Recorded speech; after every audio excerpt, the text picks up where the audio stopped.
আজকে প্রথমবার আমি হচ্ছে কোনো সিনেমা হলে গিয়ে হচ্ছে কোনো মুভি দেখব। আমার লাইফে এটা ফার্স্ট টাইম। সো আমি চলে গেলাম হচ্ছে বসুন্ধরাতে, যেটা স্টার সিনেপ্লেক্স ছিল। সেখান থেকে আমি হচ্ছে মোয়ানা 2 দেখার জন্য গিয়েছি সেখানে।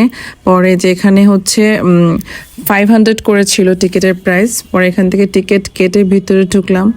ভিতরে ঢুকে হচ্ছে প্রায় আমরা একদম শো শুরু হওয়ার প্রথমেই চলে গিয়েছিলাম। একদম এক্স্যাক্টলি 1টার দিকে শো ছিল। পরে আমি তো এখানে ঢুকে এত অন্ধকার দেখছিলাম। পরে লাইট দিয়ে হচ্ছে আমাদের সিটে যেতে হয়েছে।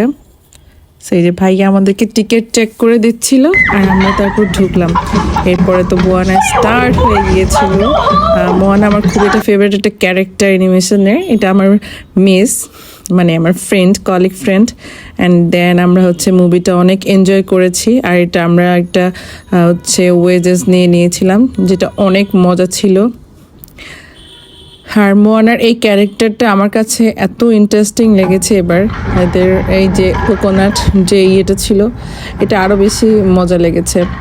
সো আমি বলবো দুইটা পার্টি অনেক ইন্টারেস্টিং ছিল। আমি প্রথম মোয়ানা 1 and 2 দুইটাই দেখেছি। অ্যান্ড যখন এটা 3D ফ্রেমে দেখা হয়, যে সানগ্লাসটা দেওয়া হয়, সো ওটা দিয়ে দেখলে জিনিসটা অনেক বেশি সুন্দর লাগে। আর একবার সিনেমা হলের ছবি দেখার আমার এটাই প্রথম অভিজ্ঞতা।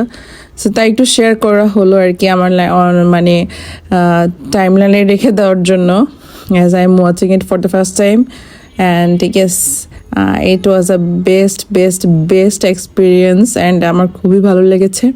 পরে এটা 1 ঘন্টা 40 মিনিটের একটা মুভি ছিল, মাঝখান দিয়ে একটু ব্রেকও ছিল। পরে আমরা সিনেমাটা শেষ করে, মুভিটা শেষ করে হচ্ছে বের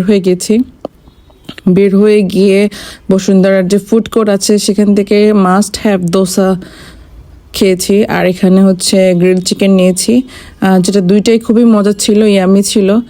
গ্রিল চিকেনটা মেবি 600 ছিল আর দোসাটা ছিল 260। অ্যান্ড দেন আইসক্রিম নিয়ে বাসায় চলে আসলাম। আজকের দিনটা খুবই ভালো গিয়েছে আলহামদুলিল্লাহ। যেমনই গিয়েছে, আপনি একাকিত্ব হন আর ডুয়েল হন, আপনার সবসময় নিজের প্রতি খেয়াল রাখাটা অনেক ইম্পর্টেন্ট। নিজেকে প্রায়োরিটি দেওয়াটা অনেক বেশি ইম্পর্টেন্ট। Thanks for watching.